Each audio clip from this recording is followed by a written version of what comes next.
नमस्कार साथियों, Indian classes में आपका बहुत बहुत स्वागत है।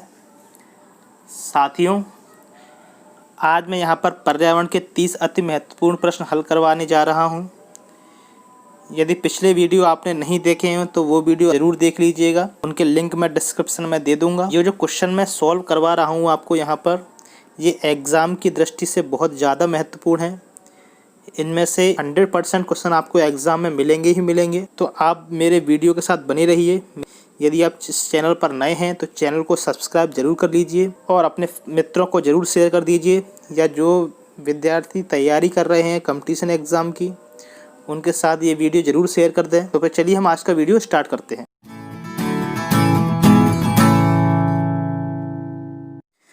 तो हमारे पर्यावरण MCQs का पहला प्रश्न है, सन 1853 में भारत की पहली यात्री ट्रेन चली थी। ऑप्शन ए बम्बई से ठाणे के बीच, ऑप्शन बी कलकत्ता से अलीपुर के बीच, ऑप्शन सी कलकत्ता से दमदम के बीच, ऑप्शन डी बम्बई से पुणे के बीच। तो मित्रों, इसका सही आंसर है वो है ऑप्शन नंबर ए, बम्बई से ठाणे के बीच। यह ट्रेन 16 अप्रैल 1853 में चली थी और जो इसकी दूरी थी वो 34 किलोमीटर थी। ठीक है, तो चलते हैं अपन नेक्स्ट क्वेश्चन की तरफ। हमारा दूसरे नंबर का प्रश्न है, एशिया का सबसे बड़ा पशु मेला आयोजित होता है। ऑप्शन ए सोनपुर में, ऑप्शन बी पुष्कर में, ऑप्शन सी नासिक में और ऑप्शन डी हरिद्वार में। तो साथियों, इसका सही आंसर है वो है ऑप्शन नंबर ए, सोनपुर में। सोनपुर मेला बिहार में लगता है। ठीक है, यह अपने तरह का विश्व का एकमात्र मेला है। यहाँ का हाथी बाजार सबसे प्रसिद्ध माना जाता है। ठीक है, तो पशु मेला कौन सा है? अपना सोनपुर का मेला। तो चलते हैं अपन अगले क्वेश्चन की तरफ। तो हमारा तीसरे नंबर का प्रश्न है, राष्ट्रीय एकता परिषद की स्थापना हुई 1961 में, 1971 में, 1981 में या 1951 में। तो साथियों, इसका सही आंसर है वो है ऑप्शन ए, 1961 में। ठीक है, चलते हैं अपन अगले क्वेश्चन की तरफ। हमारा चौथे नंबर का प्रश्न है, समता के अधिकार का उल्लेख संविधान के किन अनुच्छेदों में मिलता है? ऑप्शन ए अनुच्छेद 14 से 18, ऑप्शन बी अनुच्छेद 23-24, ऑप्शन सी अनुच्छेद 25 से 28 और ऑप्शन डी अनुच्छेद 19 से 22। तो साथियों, इसका जो सही आंसर है वो है ऑप्शन नंबर ए, अनुच्छेद 14 से 18। ठीक है, 14 से 18 में समता, यानी समता को हम समानता का अधिकार भी बोलते हैं, वो 14 से 18 अनुच्छेद में है। और स्वतंत्रता का अधिकार है अपना 19 से 22 अनुच्छेद में। शोषण के विरुद्ध अधिकार है 23-24 अनुच्छेद में। और धार्मिक स्वतंत्रता का अधिकार है 25 से 28 अनुच्छेद में। ठीक है, तो चलते हैं अपन अगले क्वेश्चन की तरफ। हमारा पाँचवें नंबर का प्रश्न है, किस देश में लचीला संविधान लागू है? ऑप्शन ए चीन, option B America, option C United Kingdom और ऑप्शन डी भारत। तो साथियों, इसका जो सही आंसर है वो है option number C, United Kingdom. ठीक है, यूनाइटेड किंगडम में सबसे लचीला संविधान लागू है। लचीले कानून से मतलब होता है कि वहाँ के कानून में आसानी से संशोधन किया जा सकता है। ठीक है, और अपने भारत का जो संविधान है वो कठोर तथा लचीला दोनों तरह का है। ठीक है, तो चलते हैं अपन अगले क्वेश्चन की तरफ। हमारा छठवें नंबर का प्रश्न है, निम्नलिखित में से किस प्रदेश में रेनडियर पाया जाता है? ऑप्शन ए गर्म मरुस्थल, option B monsoon, option C taiga और ऑप्शन डी टुंड्रा प्रदेश। तो साथियों, इसका सही आंसर है वो है ऑप्शन नंबर डी, टुंड्रा प्रदेश। ठीक है, टुंड्रा प्रदेश में रेनडियर पाया जाता है। रेनडियर का प्रयोग टुंड्रा प्रदेश के निवासी अपना परिवहन और माल ढुलाई के लिए करते हैं और ठंड से बचने के लिए उसी की खाल को पहनते हैं तथा उसी के मांस तथा दूध का उपयोग करते हैं। ठीक है, तो चलते हैं अपन अगले क्वेश्चन की तरफ। हमारा सातवें नंबर का प्रश्न है, निम्नलिखित में से कौन सा शीतोष्ण घास प्रदेश नहीं है? Option A compass, option B downs, option C prairies, option D pampas. तो मित्रों, इसका सही आंसर होगा ऑप्शन ए कंपास। ठीक है, कंपास ब्राज़ील में है, डाउन्स ऑस्ट्रेलिया में है प्रेरी उत्तरी अमेरिका में है और पंपास अर्जेंटीना में है। ठीक है, तो चलते हैं अपन अगले क्वेश्चन की तरफ। हमारा 8वें नंबर का प्रश्न है, जनसंख्या के आकार के अनुसार बृहत्तम महाद्वीप है। और आपके ऑप्शन हैं ए उत्तरी America, option B Asia, option C Africa और ऑप्शन डी यूरोप। तो साथियों, इसका सही आंसर होगा option number B Asia. Asia महाद्वीप में विश्व के अन्य महाद्वीपों से सबसे अधिक जनसंख्या पाई जाती है। ठीक है, और एशिया महाद्वीप ही विश्व का सबसे बड़ा क्षेत्रफल की दृष्टि से महाद्वीप है। ठीक है, तो चलते हैं अपन अगले प्रश्न की तरफ। हमारा 9वें नंबर का प्रश्न है, भारत में थारू जनजाति कहाँ निवास करती है। और आपके ऑप्शन हैं ए उत्तर प्रदेश के तराई क्षेत्र में, ऑप्शन बी उत्तराखंड में, ऑप्शन सी झारखंड में और ऑप्शन डी थार मरुस्थल में। तो इसका सही आंसर है साथियों ऑप्शन ए उत्तर प्रदेश के तराई क्षेत्र में। तो हमारा 10वें नंबर का प्रश्न है, भिलाई इस्पात संयंत्र स्थित है। ऑप्शन ए झारखंड में, ऑप्शन बी छत्तीसगढ़ में, ऑप्शन सी ओडिशा में और ऑप्शन डी मध्य प्रदेश में। तो साथियों, इसका जो सही आंसर है वो है ऑप्शन नंबर बी छत्तीसगढ़ में। ठीक, यह भारत का पहला इस्पात उत्पादक संयंत्र है तथा मुख्य रूप से यह रेलों के उत्पाद निर्मित करता है। ठीक है, और जो इसकी स्थापना हुई थी वो सोवियत संघ की सहायता से 1955 में हुई थी। ठीक है, तो आपको समझ में आ गया होगा। तो चलते हैं अपन अगले प्रश्न की तरफ। तो हमारा 11 नंबर का प्रश्न है, भारत में महिलाओं के लिए आरक्षण की व्यवस्था कहाँ है। ऑप्शन ए विधानसभा में, ऑप्शन बी मंत्रिमंडल में, ऑप्शन सी पंचायती राज संस्थाओं में और ऑप्शन डी लोकसभा में। तो इसका सही आंसर है साथियों वो है ऑप्शन नंबर सी पंचायती राज संस्थाओं में। यहाँ पर महिलाओं के लिए 1/3 का आरक्षण रखा गया है। ठीक है, तो चलते अपन अगले प्रश्न की तरफ। हमारा 12 नंबर का प्रश्न है, किसी राज्य के राज्यपाल की नियुक्ति के लिए कम से कम क्या उम्र होनी चाहिए। और आपके ऑप्शन है ए 45 वर्ष, ऑप्शन बी 50 वर्ष, ऑप्शन सी 30 वर्ष और ऑप्शन डी 35 वर्ष। तो इसका सही आंसर है वो है ऑप्शन नंबर डी 35 वर्ष।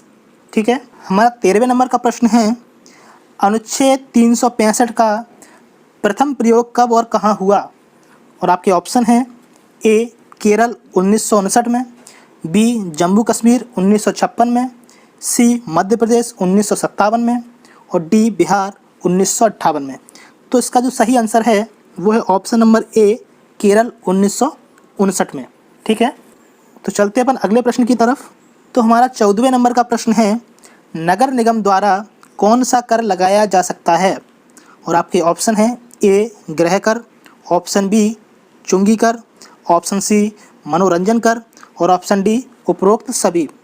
तो इसका जो सही आंसर है वो है उपरोक्त सभी। गृह निगम द्वारा ये तीनों कर लगाए जा सकते हैं। ठीक है, तो चलते हैं अपन अगले प्रश्न की तरफ। संसार का सर्वाधिक समस्याकारी जलीय खरपतवार जिसे बंगाल का आतंक भी कहते हैं वह है ऑप्शन ए पार्थीनियम हिस्टेरोफोरस जिसे हम कांग्रेस घास भी कहते हैं, ऑप्शन बी एखोर्निया क्रॉसिपस जिसे हम जलकुंभी कहते हैं, ऑप्शन सी सिनोडोन डेक्टालोन जिसे हम दूब घास भी कहते हैं और ऑप्शन डी लेटाना कैमारा। तो इसका जो सही आंसर है वो है ऑप्शन नंबर बी एखोर्निया क्रॉसिपस यानी जलकुंभी। ठीक है, जलकुंभी जो है जल में तैरती है और बहुत तेज़ी से यह फैलती है जिस कारण ये पानी से ऑक्सीजन खींच लेती है। अधिकतर इसका जो प्रभाव है वो पौधों में और रुकिए जल में सर्वाधिक होता है। ठीक है, और ऑक्सीजन खींचने की वजह से मछलियाँ इससे मर जाती हैं। इसका जो सबसे ज़्यादा प्रभाव है वो बंगाल में होता है। ठीक है, इस कारण से बंगाल का आतंक भी कहा जाता है। तो चलते हैं अपन अगले प्रश्न की तरफ। हमारा 16वें नंबर का प्रश्न है, वायरस के अजैविक होने का लक्षण है। ऑप्शन ए इसमें प्रोटीन नहीं पाया जाता, ऑप्शन बी यह प्रजनन नहीं कर सकता, ऑप्शन सी इसको क्रिस्टल के रूप में परिवर्तित किया जा सकता है और ऑप्शन डी इसमें वंशानुगत सामग्री नहीं पाई जाती। तो इसका सही आंसर है मित्रों वो है अपना ऑप्शन नंबर सी, इसको क्रिस्टल के रूप में परिवर्तित किया जा सकता है। ठीक है, तो चलते हैं अपन अगले प्रश्न की तरफ। हमारा 17वें नंबर का प्रश्न है, हार्मोन जो फलों को पकाने में सहायता करता है। Option A gibberellin, option B cytokinin, option C ethylene और ऑप्शन डी ऑक्सिन। तो इसका जो सही आंसर है मित्रों वो है ऑप्शन नंबर सी इथाइलिन। ठीक है, इथाइलिन गैसीय अवस्था में पाए जाने वाला एक पादप हार्मोन है। इस हार्मोन का निर्माण पौधे के प्रत्येक भाग में होता है। यह हार्मोन कच्चे फलों को पकाने में सहायक होता है। ठीक है, तो चलते अपन अगले प्रश्न की तरफ। हमारा 18वें नंबर का प्रश्न है, स्वतंत्र रूप में भूमि में रहने वाला अवायवीय जीवाणु जिसमें नाइट्रोजन N2 स्थिरीकरण की क्षमता होती है वह है। Option A rhizobium, option B clostridium, option C vibrio और ऑप्शन डी एजोटोबैक्टर। तो इसका सही आंसर है वो है ऑप्शन नंबर बी क्लोस्ट्रीडियम। तो चलते अपन अगले प्रश्न की तरफ। हमारा 19वें नंबर का प्रश्न है, किस प्रकार का डीएनए कोशिका में सामान्य रूप से पाया जाता है। Option A cDNA, option B bDNA, option C zDNA और ऑप्शन डी aDNA। तो इसका जो सही आंसर है वो है ऑप्शन नंबर बी bDNA। ठीक है, bDNA जो है वो सभी कोशिकाओं में सामान्य रूप से पाया जाता है। ठीक है, इसकी जो आणविक संरचना प्रस्तुत की थी वो वॉटसन और क्रिक ने की थी। तो चलते अपन अगले प्रश्न की तरफ। हमारा 20वें नंबर का प्रश्न है, निम्न में से कौन अचल जीव का उदाहरण है। Option A leech, option B chiton, option C इक्नस और ऑप्शन डी यूप्लेक्टेला। तो साथियों इसका जो सही आंसर है वो है यूप्लेक्टेला। ठीक है, यूप्लेक्टेला पॉलीफेरा संघ का जंतु होता है। ये अचल जीव है। ठीक है, जो चलने फिरने में सक्षम नहीं होता है। यह किसी भी चीज़ से दृढ़ आधार से चिपके रहते हैं। इसे वीनस की फूलों की टोकरी भी कहते हैं। ठीक है, तो इसका जो सही आंसर है वो है अपना ऑप्शन नंबर डी। तो चलते हैं अपन अगले प्रश्न की तरफ। 21वें नंबर का प्रश्न है, प्रोटीन अणुओं की इकाई है। ऑप्शन ए वसा अम्ल, ऑप्शन बी अमीनो अम्ल और ऑप्शन सी विटामिन और लास्ट ऑप्शन है डी ग्लूकोज।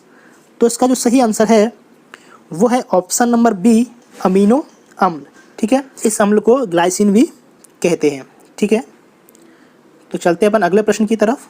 हमारा 22वें नंबर का प्रश्न है, निम्न में से कौन सा अंगक पादप कोशिका में अनुपस्थित होता है। और आपके ऑप्शन है ए लवक, ऑप्शन बी रिक्तिकाएँ, ऑप्शन सी तारककाएँ, ऑप्शन डी सेल्यूलोज कोशिका भित्ति। तो जो साथियों इसका सही आंसर है वो है ऑप्शन नंबर सी तारककाएँ। ठीक है, तारककाएँ पादप कोशिका में अनुपस्थित होता है। यह जंतु कोशिका में केंद्रक के समीप कोशिकीय द्रव में पाया जाता है। ठीक है, तो चलते अपन अगले प्रश्न की तरफ। तो हमारा 23वें नंबर का प्रश्न है, मनुष्य के शरीर की सबसे बड़ी ग्रंथि है। ऑप्शन ए पीयूष ग्रंथि, ऑप्शन बी अधिवक्र ग्रंथि, ऑप्शन सी यकृत और ऑप्शन डी अग्नाशय। तो इसका जो सही आंसर है वो है ऑप्शन नंबर सी यकृत। ठीक है, यकृत मानव शरीर की सबसे बड़ी ग्रंथि है। यकृत कोशिका में पित्त का स्राव होता है जो यकृत नलिका से होते हुए एक पतली पेशाब थैली पित्ताशय में सांद्रित एवं जमा होता है। ठीक है, यह विटामिन ए का भी संश्लेषण करता है। तो चलते अपन अगले प्रश्न की तरफ। हमारा 24वें नंबर का प्रश्न है, उत्तर प्रदेश का राज्य पक्षी है। ऑप्शन ए मोर, ऑप्शन बी गौरैया, ऑप्शन सी तोता और ऑप्शन डी सारस क्रेन। तो इसका जो सही आंसर है वो है ऑप्शन नंबर डी सारस क्रेन। ठीक है, तो चलते अपन अगले प्रश्न की तरफ। तो हमारा 25वें नंबर का प्रश्न है, पूर्वा किस अधिवास में शामिल है। ऑप्शन ए ग्रामीण, ऑप्शन बी रेखीय, ऑप्शन सी नगरीय और ऑप्शन डी अपखंडित। तो साथियों इसका जो सही आंसर है वो है ऑप्शन नंबर ए ग्रामीण।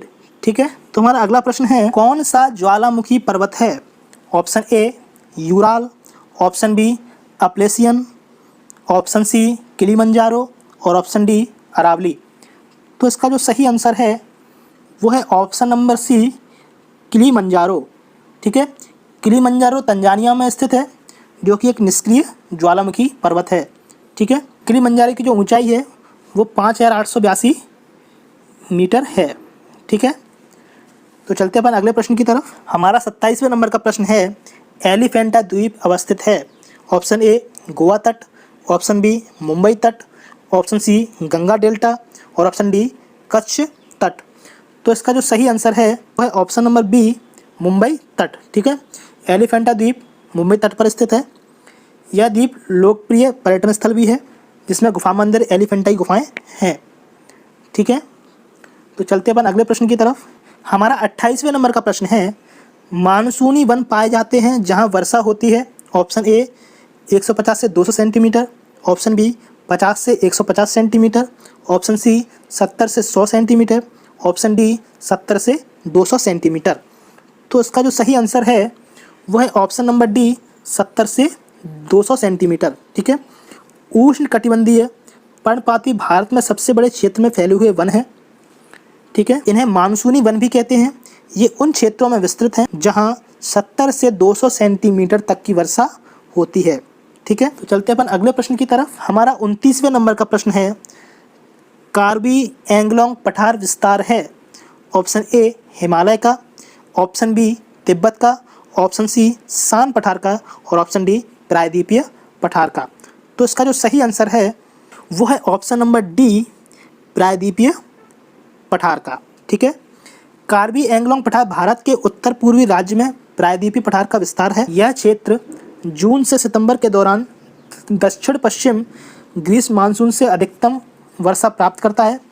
पठार की जो औसत ऊंचाई है वो 300 से 400 मीटर तक की होती है। ठीक है, तो चलते अपन अगले प्रश्न की तरफ। हमारा आज का अंतिम प्रश्न है, इनमें से कौन वर्तमान राष्ट्रीय महिला आयोग की अध्यक्षा है।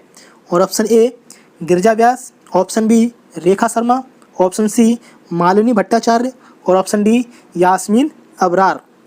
तो इसका जो सही आंसर है वो है option number B Rekha Sharma.